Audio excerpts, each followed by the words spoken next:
और दोस्तों, तारीख 13 जुलाई 2024, दिन शनिवार, हिंदी तिथि सप्तमी। और आइए बात करते हैं देश और दुनिया की तमाम बड़ी खबरों के बारे में। देखिए, पहली खबर महंगाई पर निकल आ रही है, जिसके चलते पिछले महीने जून में खुदरा महंगाई दर बढ़कर 5.08% पहुंच गई है, जो कि 4 महीने का सबसे उच्चतम स्तर है। ये देख सकते हैं आप वित्त वर्ष 2024-25 में अप्रैल, मई, जून की रिटेल महंगाई कितनी रही है। चलिए, अगला अपडेट आ रहा है। 8th पे कमीशन की मांग हो रही है और ये लागू होते ही केंद्रीय कर्मचारियों की सैलरी काफी ज्यादा बढ़ जाएगी। अभी हमारे देश में 7वां वेतन आयोग लागू है और अब 8th पे कमीशन यानी कि 8वां वेतन आयोग लागू होने की भी बस कुछ ही साल बचे हैं, क्योंकि साल 2016 में इसे लागू किया गया था 7th पे कमीशन की, तो 2026 से पहले 8th पे कमीशन लागू कर दिया जाएगा। हो सकता है सरकार इसी बजट में 8th पे कमीशन को लेकर कुछ संभावित घोषणाएं भी कर सकती है। और वैसे ये लागू होने के बाद सरकारी कर्मचारियों की सैलरी कितनी बढ़ जाएगी, डिटेल आप देख सकते हैं। चलिए, अगला अपडेट देखिए। फार्मा उद्योग को चाहिए R&D यानी कि रिसर्च एंड डेवलपमेंट के साथ गुणवत्ता का बूस्टर डोज। मेडिकल उपकरणों के आयात पर शुल्क बढ़ाने की भी गुजारिश की गई है।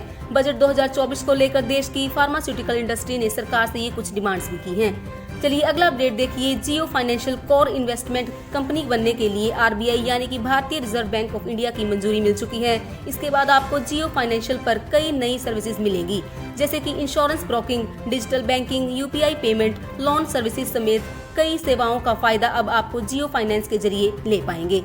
ये बड़ी खबर देखी। उत्तर प्रदेश के हाथरस में जो भगदड़ मामला हुआ, उस पर सुप्रीम कोर्ट ने सुनवाई करने से इनकार कर दिया है। सुप्रीम कोर्ट में याचिका लगाई गई, लेकिन सुप्रीम कोर्ट ने कहा कि पहले हाई कोर्ट जाएं। याचिका में जांच कमेटी की मांग भी की गई थी। और वहीं देखिए, सुप्रीम कोर्ट ने एक और आदेश सुनाया कि कहा कि केवल संदेह के आधार पर किसी को भी नागरिकता साबित करने के लिए नहीं कहा जा सकता। एक ऐसे ही केस की सुनवाई करते हुए सुप्रीम कोर्ट की तरफ से ये महत्वपूर्ण फैसला सुनाया गया। चलिए, खबर है नीट केस में आरोपी गंगाधर गुंडे की जमानत मिली। CBI ने एक जैसे नाम की वजह से गलत व्यक्तियों को पकड़ लिया था, यह कहना है CBI का। वैसे आपको पता होगा कि नीट मामले पर अगली सुनवाई 18 जुलाई को होगी, तो देख सकते हैं कि सुप्रीम कोर्ट में क्या अपडेट आता है। दोस्तों, नीट के बाद जो UGC नेट का एग्जाम कैंसिल किया गया था, उस पर भी अब CBI की जांच में खुलासा हुआ कि UGC नेट एग्जाम में फेक क्वेश्चन पेपर नेट पर वायरल हुए थे।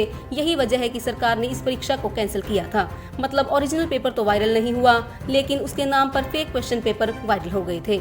चलिए, अगली खबर देखिए। नोटों का लेन देन करते समय सावधान रहें, क्योंकि देखिए, घर में प्लांट लगाकर छाप रहा था नकली नोट, गिरफ्तार हो गया। पूरे राजस्थान में सप्लाई करता था, सोशल मीडिया पर चैनल बनाकर युवाओं को जोड़ा करता था। यह मामला सामने आया है राजस्थान के जोधपुर का। यहाँ की सरदारपुरा पुलिस ने नकली नोट छापने वाले को पंजाब के पटियाला से गिरफ्तार कर लिया है दोस्तों। और ये नोट छापने की स्याही, कंप्यूटर, रंगीन प्रिंटर भी पाए गए हैं। इसलिए दोस्तों, बाजार में कभी भी नोटों का लेन देन करते समय सावधानी से किया करो। चलिए, अगला अपडेट देखिए। अब 25 जून होगा संविधान हत्या दिवस। जी हां, आपको पता होगा कि कल ही गृह मंत्री अमित शाह और केंद्र सरकार की तरफ से यह भारत का राजपत्र के तहत एक नया नोटिफिकेशन जारी किया गया, जिसमें यह फैसला लिया गया कि अब 25 जून को संविधान हत्या दिवस के रूप में मनाया जाएगा हर साल। केंद्र सरकार की तरफ से यह ऐलान किया गया और नोटिफिकेशन जारी हुआ, क्योंकि दोस्तों 1975 में इसी दिन इमरजेंसी लगी थी। 25 जून 1975 को तत्कालीन प्रधानमंत्री इंदिरा गांधी की तरफ से इमरजेंसी लगाकर लोकतंत्र की मानव हत्या कर दी गई थी। यही वजह है कि अब हर साल सरकार की तरफ से यह दिवस मनाने की घोषणा कर दी गई है। इस दिन को लोकतंत्र पर काला धब्बा के रूप में देखा जाता है। और इस घोषणा के मौके पर प्रधानमंत्री मोदी बोले कि संविधान हत्या दिवस यह याद दिलाएगा कि जब संविधान को रौंदा गया था तो क्या हुआ था। हालांकि केंद्र सरकार के इस फैसले पर विपक्ष भड़क गया। विपक्ष यानी कि कांग्रेस और सपा बसपा ने कहा कि 10 साल से सरकार हर दिन मना रही है संविधान का हत्या दिवस। और अंत में आज दोस्तों राशिफल पर नजर डाल लेते हैं। तो देखिए, मिथुन राशि के लोगों को रुका हुआ पैसा मिलने की संभावना है। सिंह राशि वालों की रुकावटें भी दूर होगी। मिथुन राशि के लोग समस्याओं से भागे नहीं, उनका सामना करें। और कन्या राशि के लोग निराशा करने से बचें। और इसी के साथ रोजाना ऐसी इन्फॉर्मेशन काम की खबरों के लिए इस वीडियो को एक लाइक जरूर करना, अपनी फैमिली और फ्रेंड्स के साथ शेयर करके हमारे चैनल को सब्सक्राइब जरूर कर लेना। बहुत बहुत धन्यवाद।